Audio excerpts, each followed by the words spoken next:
The following podcast is a collection of creatives posing interesting perspectives and opinions on branding, marketing, business, and everything in between. The views expressed on this podcast do not necessarily reflect the beliefs of its guests, hosts, or production team. The names, circumstances, and situations discussed are about 98% fictitious, with the primary intent to protect the guilty. Well, this podcast is designed to educate, inform, enlighten, and if you're entertained in the process, we did our job. Abuse, trauma, rejection are just some of the things that we experience in life that shows up in our business. We're going to talk about it and more today. This is the Making a Brand podcast.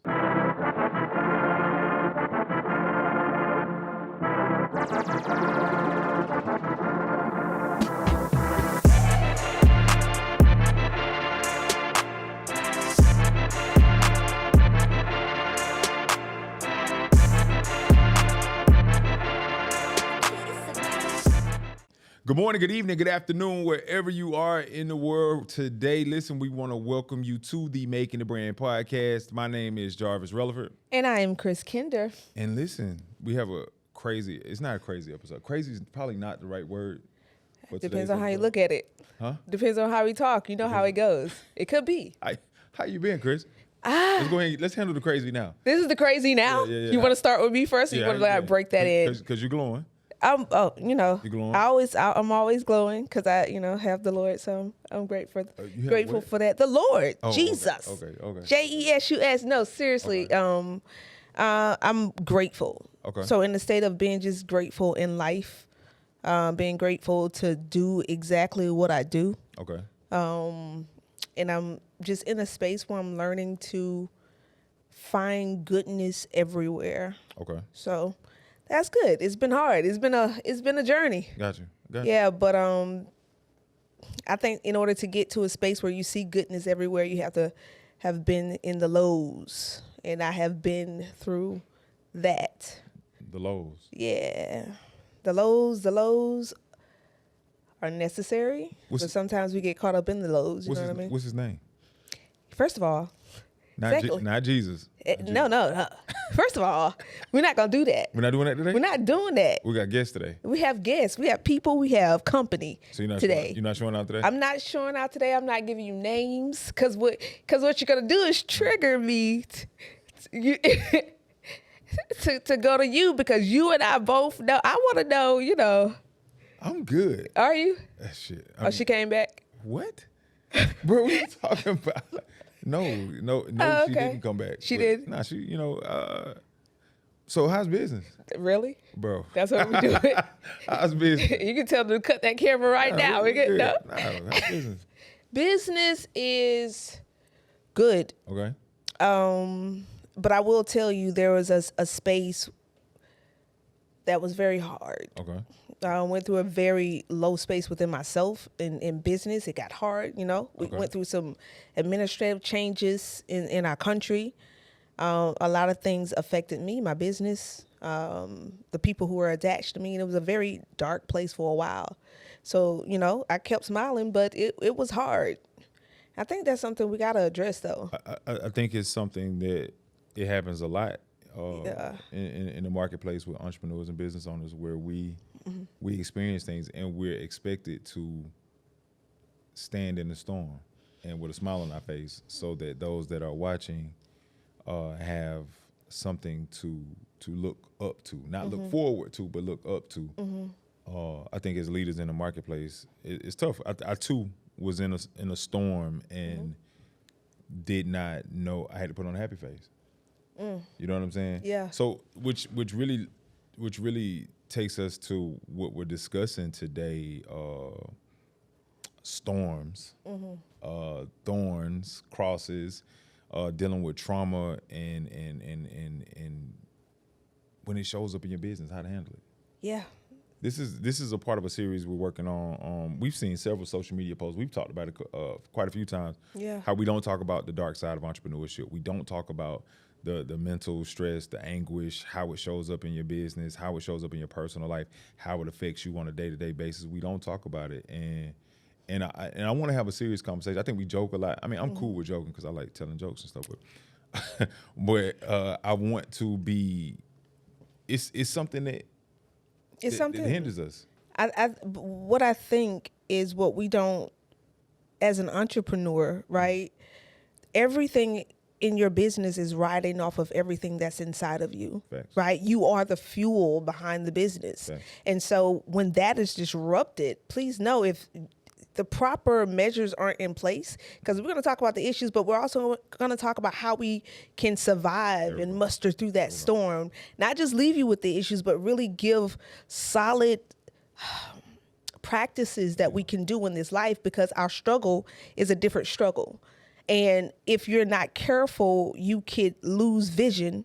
You could lose a foundation of something that can only be birthed by you in the middle of a storm. So I think that's more important than just talking about it. First of all, we have to acknowledge it, because the truth is the people who are close to us can see it, but your consumers, they still expect you to be A1.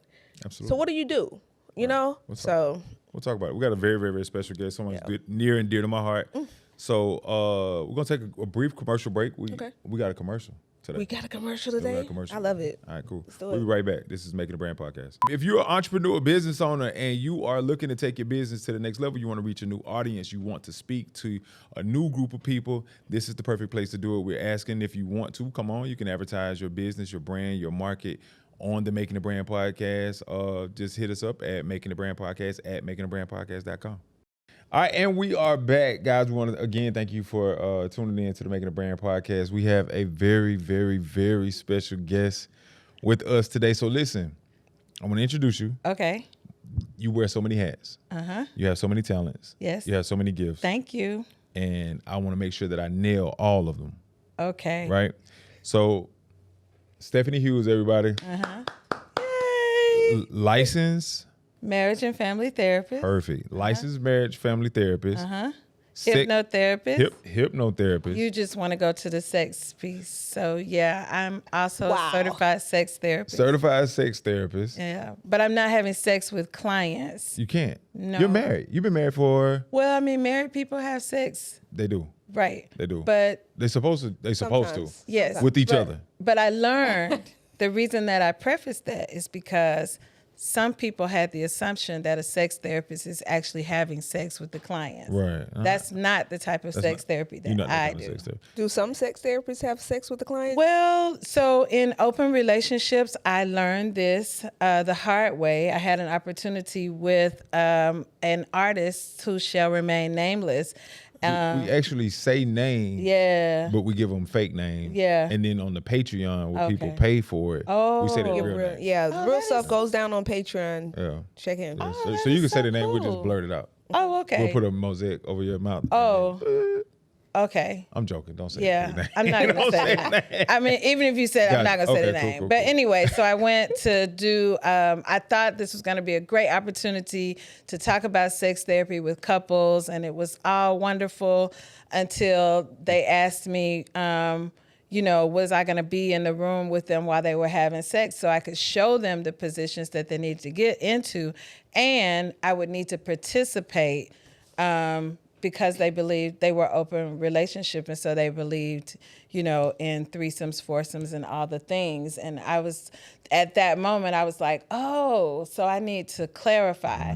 This is not that for me. Right. That is not what I do. That's crazy. And I didn't know that at all. Yeah. I didn't know that existed at all. Yeah, it exists. I got a question. We both are called sex therapists, but we operate differently. So some sex therapists do have sex with the clients. Yes. And they also tell them what positions to get in? Yes. I really don't think that we should, in my opinion, we need to take therapists off of it. These are just some sex experts that like to be in the room, that are open, sexually liberal, I guess. They have a manner of expertise, if you will, in pleasure and desire. And so they bring that into the bedroom with the couples that they work with. Oh. This is very interesting. I am a clinical sex therapist. Clinical, not a practicing sex therapist. Well, I practice sex, but not with my clients. I think we're stuck. Yeah. Let's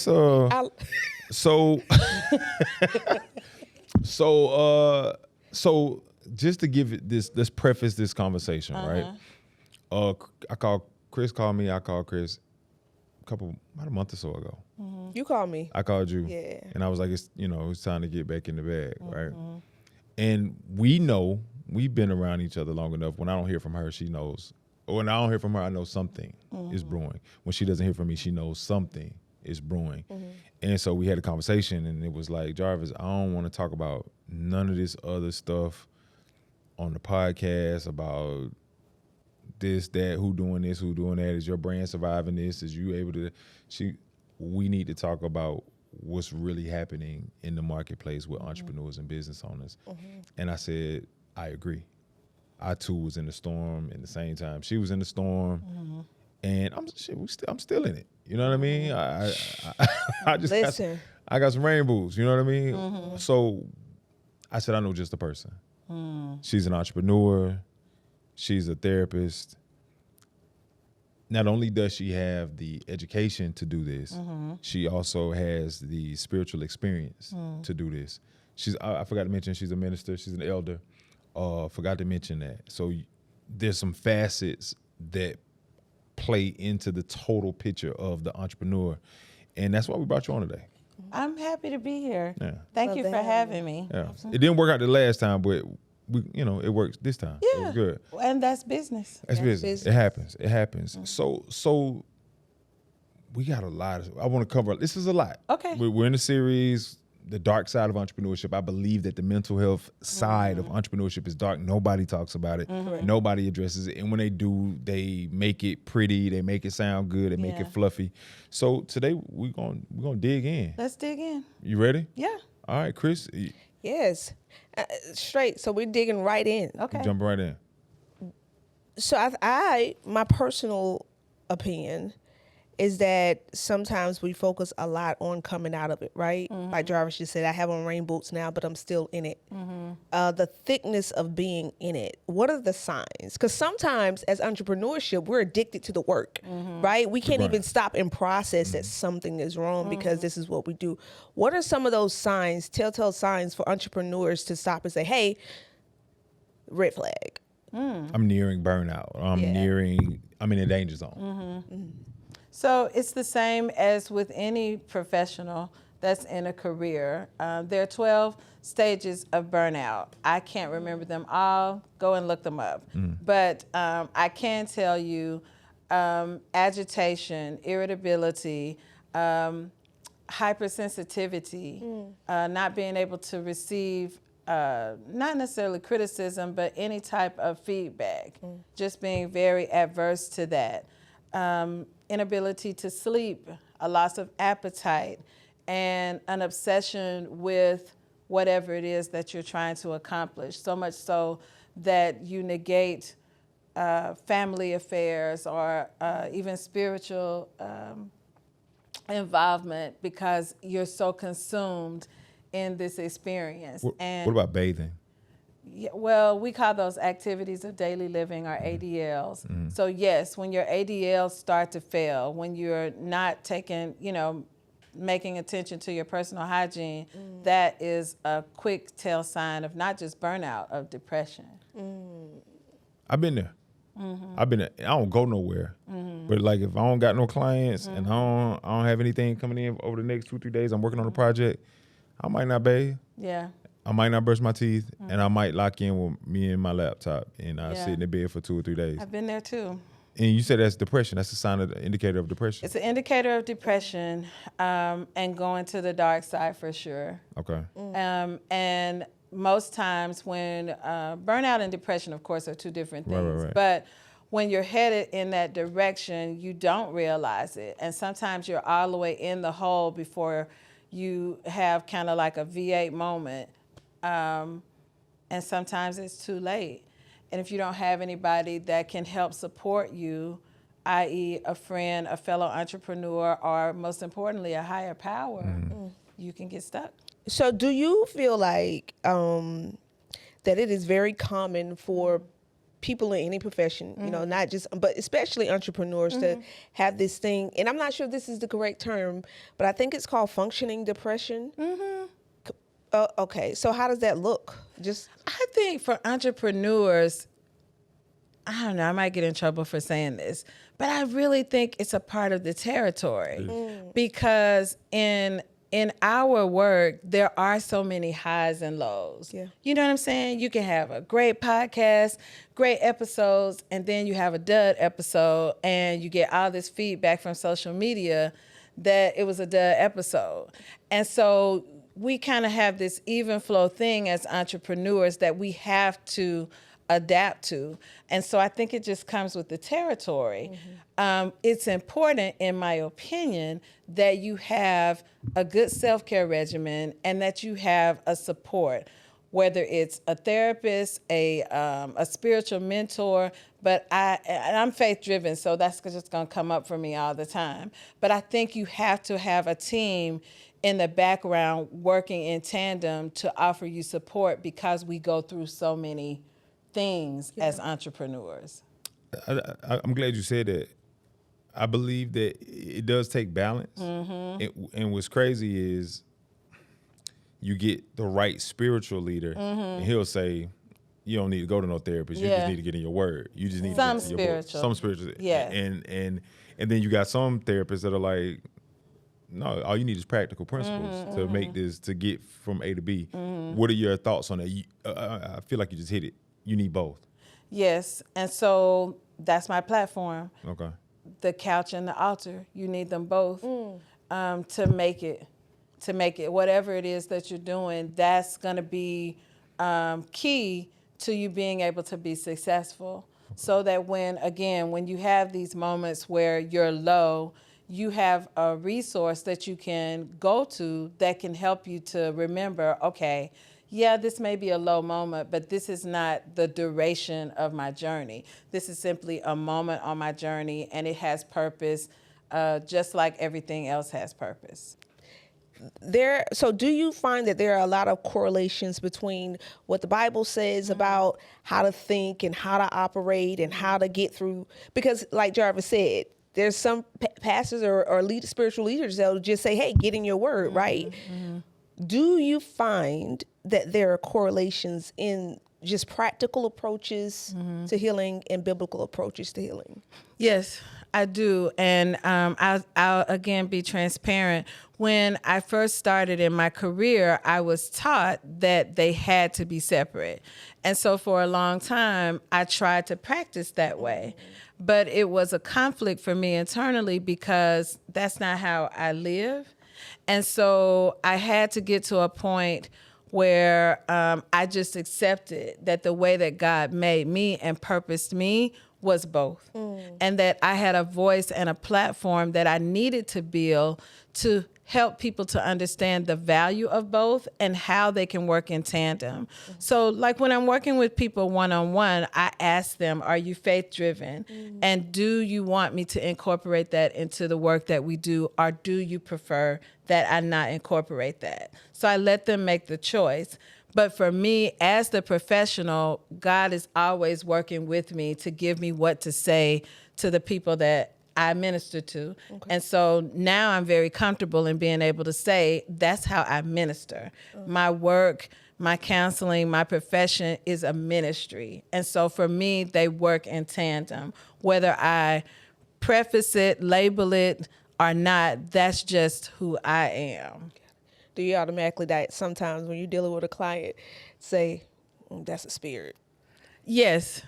Sometimes, again, if God allows me to speak it, sometimes it's just an eternal conversation with me and God, and I just know, and so I know how to flow in that session, and then sometimes he gives me permission to call it out, and we deal with it. So it just depends. But like just this week alone, I had somebody, and she was like, hey, What's his name? well, yeah. So SpongeBob.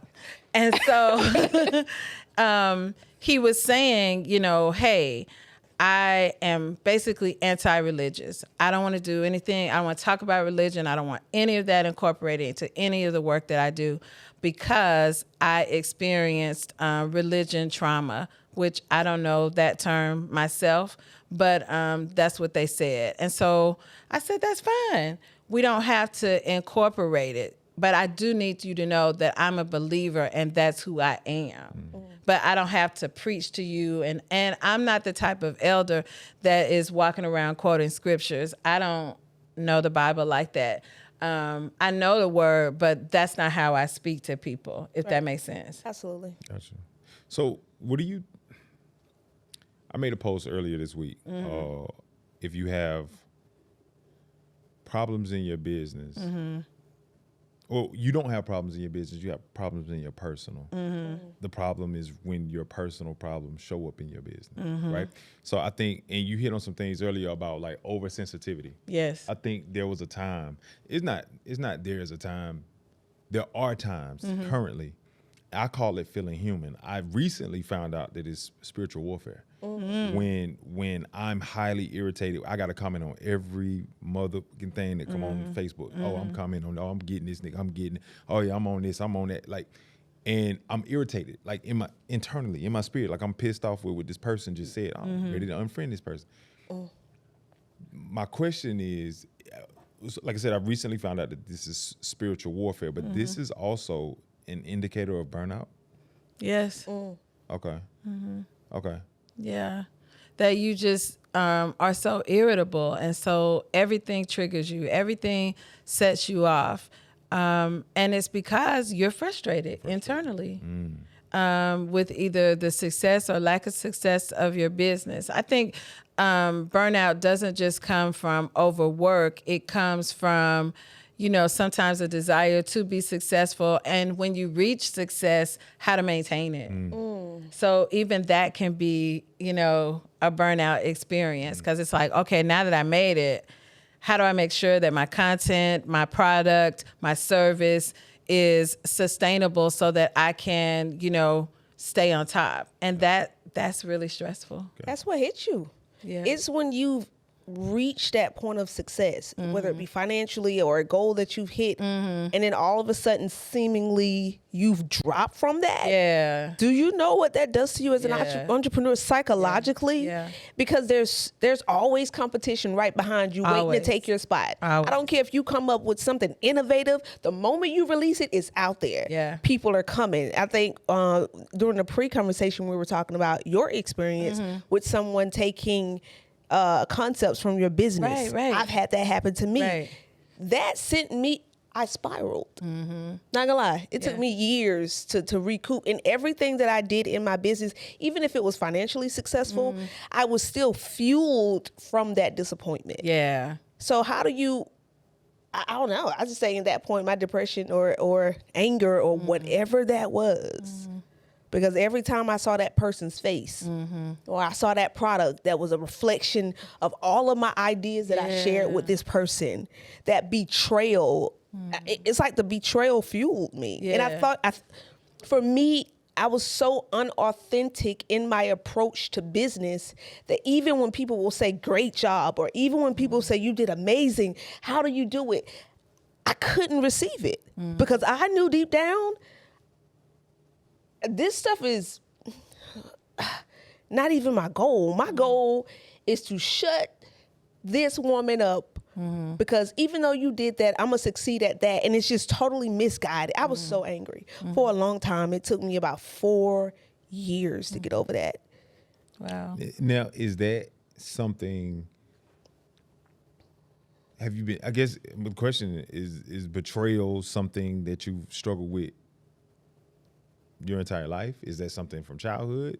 Is that where does the root of that come from? Because I mean, I've had people betray me too, and I feel the same way. I'm on the same thing you on. Like, I think that and you tell me what this is. Okay.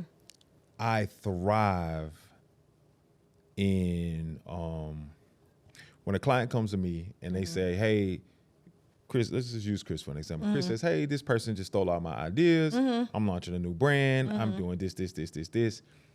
I'm overly invested in making sure she crushes knocks it out the the next park. person. Yeah, Yeah. she crushes.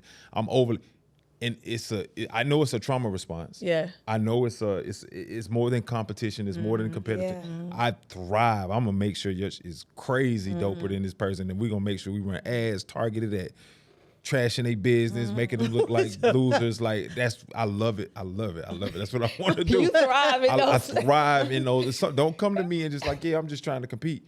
No, I'm trying to take this person out of business. What is that? What is that called?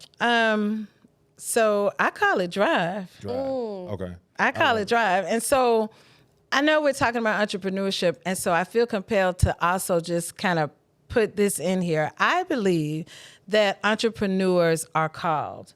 Just like you're called to be a doctor, you're called to be a minister, you're called to be a missionary, you are called to entrepreneurship. And so I think, especially in today's day and time, everybody wants to do stuff, but then they get upset. They can't figure out, well, why can't it be successful? Why can't I be like so-and-so? Chris, she got it going on. She used to be a DJ. She's doing this thing. Yeah. Why can't mine pop off like that? You have to be called to entrepreneurship. And the calling, just like, not that we are on the same level as a pastor, but the elements of it are the same. We have to endure things that the average person doesn't endure. And so when we experience betrayal, when we experience people copping our stuff, when we experience feeling like, oh, I'm going to get them. They thought they had me. Oh, I got something for that. That is all a part of the character that has to be present in order for us to be successful. So I don't see it as a negative or even a clinical term. I see it as drive, and that's what pushes us as entrepreneurs. And when an entrepreneur can come to a fellow entrepreneur and say, this betrayal happened to me and I need to rebrand, only a real entrepreneur can hear them from a spiritual perspective and be like, bet. So let's get it. Let's drive. It's just different. It's a different language that we speak, and only a fellow entrepreneur can understand it. Gotcha. Yeah, that's good. So you don't think it's unhealthy? No, I don't think it's unhealthy. I think it's necessary in order for you to get there, because here's the opposite of that. You're an entrepreneur and you've experienced betrayal and you're, oh my God, I can't believe this happened to me. I can't believe they did this to me. And you go to someone who's supposed to be an entrepreneur, and instead of them helping you to get back on track, they're like, yeah, that was terrible. I'm so sorry that happened to you. Or, dang, that is messed up. See, that's why I work a 9 to 5. It couldn't be me. I couldn't, I don't have those problems because I da-da-da-da-da-da. It's got to be a real entrepreneur that says, so what, girl, they did that to you? No problem. We gonna get it on track. We're gonna rebrand you. You're gonna come out better than ever. Right. I think it's necessary. I like it. And so, as an entrepreneur, as you're going through your journey, it allows you to know who to be connected to. Some people, of course, not entrepreneurs, but they are opportunists. And so I think God gives you the discernment to know how to navigate that. But in order for him to give you the muscle to know how to navigate it, you have to go through the storm and experience it so you know what it's going to look like. Facts. I like it. Yeah. I like it. Well, listen, I think that is it for this episode of the Making a Brand podcast. I think we're gonna bring you back. Yeah. Oh, okay. I love that. In like 5 minutes. Oh, okay. Yep. That's cool. Minutes. So we normally do inspirational vitamin. We're gonna do it at the end of the next episode. Okay. Because you have to jump on a jet to go to Morocco. Yeah. Yep. Come on now. Yeah. So we gotta. This is the Making a Brand podcast. Perfect. All right. Just keep it rolling. Just keep it rolling. Okay. You ready, Tom? Yeah, your card. You had it upside down too. Appreciate it. I'm gonna give you my Okay. Thank you. I'm gonna give you my phone, Joe. And use your phone too, Joe. Don't do this. Don't do this. Okay. You're not on the roller coaster. Oh. Okay. This is why feels like you need somebody just like this. Yeah. You do need somebody like that. Yes. She has good intentions, but she gonna keep it raw. Yeah. I love it. I appreciate it. We actually did episode 1 first. Anyway. We did. Yeah. So we're just going to and we'll go back into. I just want to ask you a question. Are we not going to go back into the continuous of this conversation? Yeah. I mean, that's. Really I gotta ask you a question. That's Okay. I'm gonna wait until we roll. Are we ready? We ready, Tom? Okay. All right. All right. So we are back. This is part 2 Making a Brand podcast. Again, we're in this series. Joe told me to watch my card. We're in this series.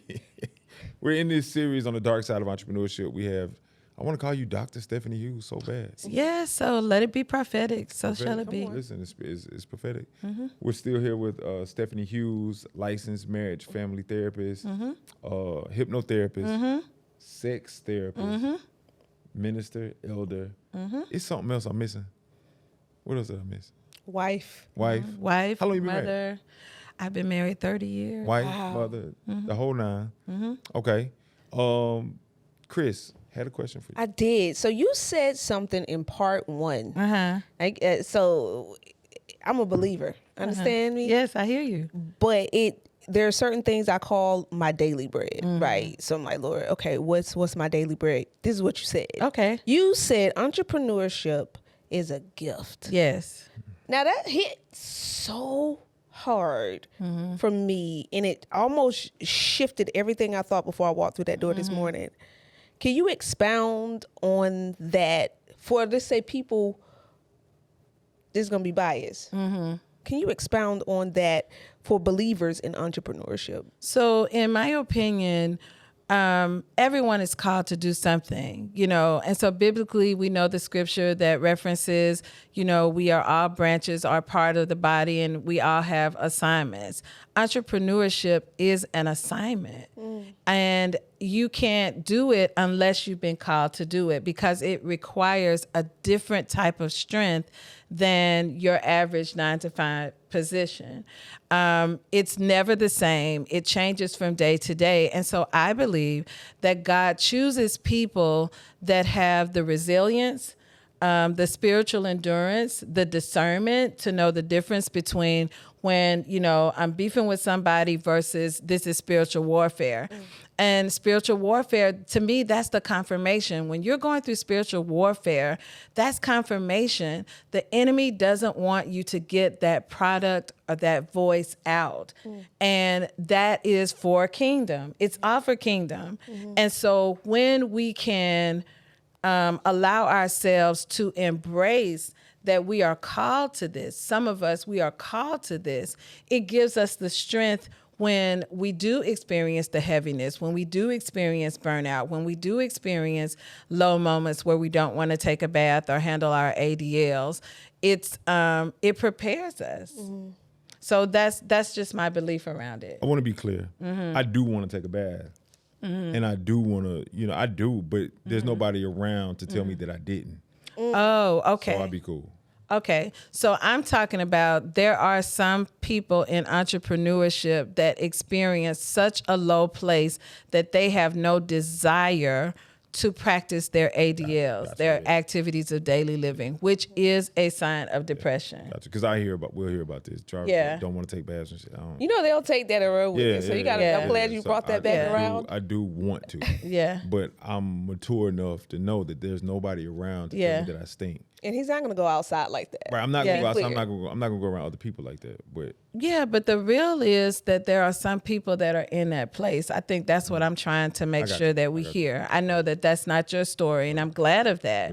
Yeah. But I believe that the reason that it's not your story is because the right people are around you. Cool. And so that's the other thing. We're out here doing these things, and, let's just say everybody, whatever purpose you're called to do, if, again, you don't have the right supports around you, you're not going to be able to carry out the work that God has called you to do. So it behooves you to not only educate yourself, but to pause and really seek God for what direction you're supposed to be going in so that he can help you along the way. It's the only way that you'll be able to sustain yourself. I've been in business for myself really my entire life. It started with, in my world, we called them bebops. So I'm in the 4th grade selling bebops, the little frozen cups. And, I'm taking it to the next level. My first experience with spiritual warfare was Charles that lived across the street that tried to upsell me. So I had to bring my bebops down a nickel, and I had to create this additional mystery flavor to stay in the market because my product was better. Okay. And so since the 4th grade, this is what I've been doing. And now in adulthood, having a private practice, having a nonprofit, it's a lot. Right. But This I is have good. learned to have the right people around me that can push me and that can, when I am in a low place, that can tap me and say, hey, I know you're in a low place, but you got to get up because you got a voice that the people need to hear. People need to be educated and know that the couch and the altar are both important. Yeah. Yeah. So you mentioned the 4th grade. Yes. Let me ask you something. Was that something you came up with, or was that Yes. somebody coaching you through that? No. So that's what you mean by the gift. Yeah. You've had this since. Yeah, it's been in me since I was a kid and I didn't even know it. But now I know, so I've been an entrepreneur all my life. Like, that's just the way I think. You know, I've always thought like that. Okay, so I need to make some money for the summer. My mom and them can't do it for me. Let me sell these frozen cups. And so I had my mom going to the supermarket every Saturday to get Kool-Aid, sugar, and cups so I could make them. And, you know, she was like, look, you can't have people coming through the house, but you can sell them out of the deep freezer in the, we had a little shed in the backyard. Oh, yeah. She's like, yeah, you can sell them out of there. Oh, wow. Now, where are you from? I'm originally from Birmingham, Alabama. Really? Uh-huh. Okay, nice. Yeah. So from Birmingham, down here in the South, Yeah. there's certain stereotypes, right?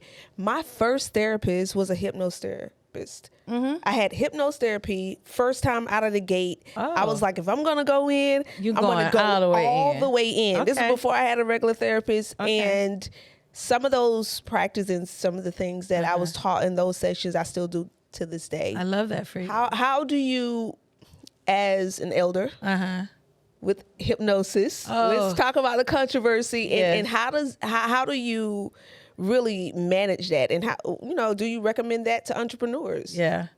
So it's funny that you would ask that because that question is controversial, right? And so I'm glad that you asked it. Hypnotherapy is a clinical practice. Hypnotherapy is not what you see on TV. Nobody is encouraging people to bark like dogs or hop on one foot. That is for entertainment purposes. And so I don't want to knock an entertainer, but that is not what true clinical hypnotherapy is. Clinical hypnotherapy is an opportunity to tap into the subconscious and to help to retrain some things so that you can function better in your conscious self. That's what hypnotherapy is. It is not voodoo. It is not the devil. I'm not going into a trance. No. And so that's the thing too. A hypnotic trance in a clinical form is equivalent to like you being on autopilot and driving home, get into your driveway and saying, I don't really remember the turn by turn, but I know, I'm on autopilot. I know how to get to my house. So, I'm in a whole nother thing, till I get to my house. Gotcha. But I'm still conscious and I still am aware. I'm in control. Okay. So hypnotherapy, nobody else is taking control. That's not what it is. And so when people say, well, it's not of God, somebody hem me up like that and tried to put me on the spot. But again, because I'm gifted in my craft, I know who I am in Christ. I know what he called me to do. I confidently and boldly stand on what I do as a practice.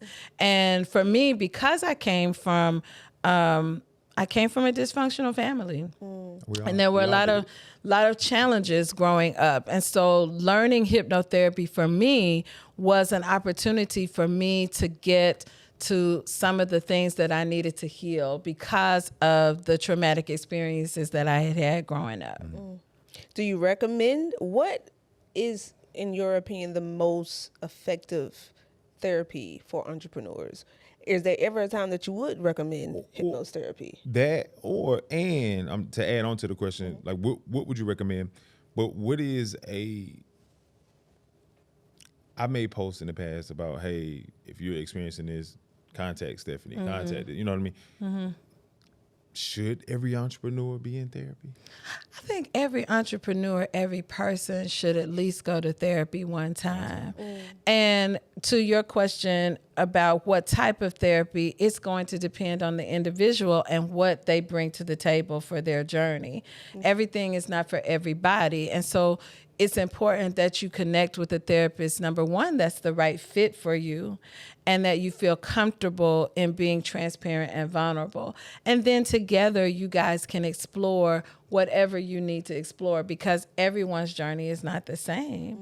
Now, you would think that all therapists should understand entrepreneurship because a therapist is an entrepreneur. But that's really not true. All therapists are not entrepreneurs. Some therapists work for somebody and it's a 9 to 5 for them. So I think if I would say anything as you're interviewing a therapist, look for someone that's an actual entrepreneur in addition to their clinical skill, because they can truly understand the challenges that we go through as entrepreneurs, the highs and lows, the stress of meeting payroll, the stress of paying taxes, the stress of making sure your EIN doesn't expire on you when you're trying to go get a loan. This has happened to me. And so it's just a lot of things that we have to do behind the scenes that, again, the average person doesn't experience. And so a therapist that understands that and can relate to it can offer practical tools and advice for how to manage that. Gotcha. What do you, as we wrap up, I know you got to get out of here. Entrepreneur dealing with burnout, dealing with depression. What are the steps? What is the recommendation? How do we remedy that? What's the remedy? There's entrepreneurs at home right now that are musty, ain't brushed their teeth, ain't did what they supposed to do. Yeah. In bed, sheets stink. Losing money. Losing money every day. Losing money. That part. So that's motivation enough for me. Right. To know, nigga, go wash. Go do something else. Yeah, Like, get yourself together. Yeah, it's motivation enough for me to get up and, bro, you stink and you ain't making no money. Like, it's different if you stink and you making money. But if you stink, so anyway, what is your recommendation? What is the remedy? What is the solution? Short of going to therapy. Okay. What can I do before I'm ready to go sit on somebody's couch and Okay. and spill my guts? Okay. You want me to tell you the truth? Yeah. I think the first thing you need to do is ask yourself, are you an entrepreneur? Because some of your depression may be stemming from the fact that you may be sitting in the wrong seat on the bus. Wow. And so you got to be honest with yourself first. Is this what I'm actually supposed to be doing? So if you can honestly answer that question and you feel that you're called, then now you've got to have the fortitude to push and get into the right circles to get what you need. And so that may be going to the altar and first praying. That may be going to a therapist that, again, has an entrepreneurial background and just further exploring, okay, why am I in this dark place and why is it that I don't seem to be able to push forward? And going to something that we said earlier, it may be connected to something that went on in your childhood. But I think the first question is, are you really an entrepreneur?